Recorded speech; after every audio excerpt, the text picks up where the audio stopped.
రాష్ట్ర దక్షిణ తెలంగాణ విద్యుత్ పంపిణీ సంస్థ కీలక నిర్ణయం తీసుకుంది. థర్డ్ పార్టీ ఆన్లైన్ పేమెంట్స్ ని నిలిపేస్తూ నిర్ణయం తీసుకుంది. Phone pay, Google pay, Paytm, Amazon pay నుంచి సేవల్ని నిలిపేసింది ఎలక్ట్రిసిటీ డిపార్ట్మెంట్.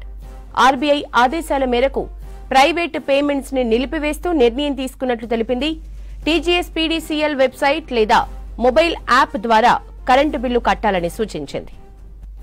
రాష్ట్ర దక్షిణ తెలంగాణ విద్యుత్ పంపిణీ సంస్థ కీలక నిర్ణయం తీసుకుంది. థర్డ్ పార్టీ ఆన్లైన్ పేమెంట్స్ ని నిలిపివేస్తూ నిర్ణయం తీసుకుంది. Phone pay, Google pay, Paytm, Amazon pay నుంచి సేవల్ని నిలిపివేసింది ఎలక్ట్రిసిటీ డిపార్ట్మెంట్. ఆర్బీఐ ఆదేశాల మేరకు ప్రైవేట్ పేమెంట్స్ నిలిపివేస్తూ నిర్ణయం తీసుకున్నట్లు తెలిపింది. టీజీఎస్పీడీసీఎల్ వెబ్సైట్ లేదా మొబైల్ యాప్ ద్వారా కరెంటు బిల్లు కట్టాలని సూచించింది. విద్యుత్ పంపిణీ సంస్థల నిర్ణయంపై డీటెయిల్స్ యాదగిరి అందిస్తారు. Yadagiri, third party online payments నిలిపివేస్తూ నిర్ణయం తీసుకుంది కదా, ఎట్లా ఉన్నాయి డీటెయిల్స్? యశోద, అంటే ఇప్పటి వరకు కూడా ఈ కరెంట్ బిల్లులకు సంబంధించి ఇప్పుడున్నటువంటి సిచ్యువేషన్లో ఈ టెక్నాలజీ పరంగా చాలా డెవలప్మెంట్ అయింది కాబట్టి ఎక్కడుంటే అక్కడే ఉన్న దగ్గర నుంచే ఈ కరెంట్ బిల్లులు పే చేయడం అనేది ఈ ప్రజలకు అలవాటు అయిపోయింది. ఎందుకంటే ఇప్పుడున్నటువంటి లైఫ్ షెడ్యూల్ బిజీగా ఉంటుంది. సో చాలామంది అంటే ఫోను చేతిలో ఉంటుంది కాబట్టి అక్కడనే ఉండి ఆ బిల్లు పేమెంట్ చేయడం అనేది అలవాటుగా మార్చుకున్నారు. ఇప్పుడు ఎక్కువగా కూడా ఈ బిల్స్ అన్ని కూడా ఈ ఆన్లైన్ పేమెంట్సే ఎక్కువగా చేస్తూ ఉన్నారు. అయితే ఈ టీఎస్ఎస్పీడీసీఎల్లో తాజాగా ఈ ఆర్బీఐ నిబంధనల ప్రకారం ఆర్బీఐ సూచించినటువంటి సూచనల మేరకు ఈ థర్డ్ పార్టీ పేమెంట్స్ అన్నింటినీ కూడా ఆపివేస్తూ దీనికి సంబంధించి ఒక నిర్ణయం తీసుకున్నారు.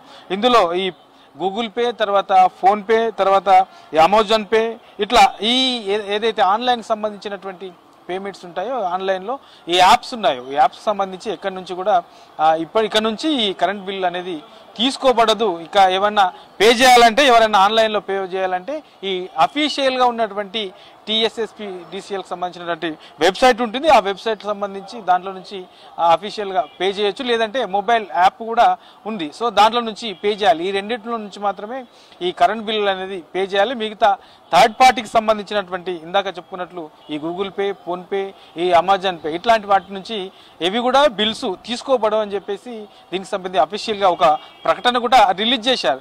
అయితే ఇందులో 2-3 రకాల చర్చ కూడా జరుగుతూ ఉన్నది. ఎందుకంటే ఈ ఆన్లైన్ పేమెంట్స్ ద్వారా కొన్ని ఇన్ టైంలో ఏదైతే ఆ డిపార్ట్మెంట్ ఉంటుందో డిపార్ట్మెంట్కు ఇన్ టైంలో ఈ బిల్స్ పోవట్లేదు అనేది చర్చ ఒకటైతే, కొన్ని సందర్భాలలో ఈ బిల్స్ పే కాకుండానే పే అయినట్లు చూపించడము. సో ఇందులో కూడా కొంత ఇబ్బందులు వస్తున్నాయి. సో ఆ డిపార్ట్మెంట్కు రావాల్సినటువంటి నిధులలో కూడా ఈ ఏదైతే కరెంట్ బిల్స్ రూపంలో చెల్లించే నిధులలో కూడా కొంత తేడాలు వస్తున్నాయి, సంస్థకు నష్టాలు వస్తున్నాయి అనే చర్చ కూడా ఇంకోటి ఉంది. ఇక రెండోది ఈ ఏదైతే ఈ థర్డ్ పార్టీకి సంబంధించినటువంటి ఆన్లైన్ పేమెంట్స్ సంబంధించినటువంటి యాప్స్ ఉన్నాయో దీనికి సంబంధించి ఈ సర్చార్జ్ పేరుతో ఎక్కువగా డబ్బులు కూడా తీసుకుంటున్నారు. దీనివల్ల కొంత వినియోగదారుల మీద కూడా ఎక్కువగా బర్డెన్ పడే అవకాశం కూడా ఉంటుంది. కాబట్టి ఇందులో భాగంగానే ఇది ఒక నిర్ణయం అనే చర్చ కూడా జరుగుతూ ఉన్నది. సో ఏది ఏమైనప్పటికీ ఓవరాల్గా ఇక ఈ రోజు నుంచి ఇది అమలు కాబోతుంది. ఇక కరెంట్ బిల్లులకు సంబంధించి ఈ థర్డ్ పార్టీ యాప్ల నుంచి ఆన్లైన్ పేమెంట్స్ అనేవి ఈ డిజిటల్ పేమెంట్స్ అనేవి చేయడానికి వీలు లేదు. ఒకవేళ చేయాలన్నా టీఎస్ఎస్పీడీసీఎల్కి సంబంధించినటువంటి మొబైల్ యాప్ లేదంటే ఆ వెబ్సైట్కి సంబంధించి అందులో నుంచే ఈ బిల్స్ పే చేయాల్సి ఉంటుంది. సో ఇది వినియోగదారులు దీన్ని గమనించాల్సిన అవసరం ఉంటుంది. ఎందుకంటే చాలామంది కూడా ఎక్కడంటే ఆఫీసుల నుంచి వెళ్ళి వాళ్ళ ఆఫీసులో కూర్చుని దగ్గరికి వెళ్ళి కట్టడము, లేదంటే ఇక అది అలవాటుగా మారింది కాబట్టి చాలామంది కూడా కొంత కన్ఫ్యూజన్కు గురయ్యే సిచ్యువేషన్ కూడా ఉంటుంది. సో దీన్ని దృష్టిలో పెట్టుకొని కొంత ఏదైతే ఈ టీఎస్ఎస్పీడీసీఎల్ అధికారికంగా ఈ ప్రకటన జారీ చేసిందో ఆ ప్రకటన దృష్టిలో పెట్టుకొని ఇక ఈ థర్డ్ పార్టీకి సంబంధించినటువంటి పేమెంట్స్ అన్ని కూడా ఇక ఈ కరెంట్ బిల్లుకు సంబంధించి పేమెంట్ చేయడానికి వీలుండదు. ఇది వినియోగదారులంతా కూడా గమనించాల్సిన విషయం యశోద.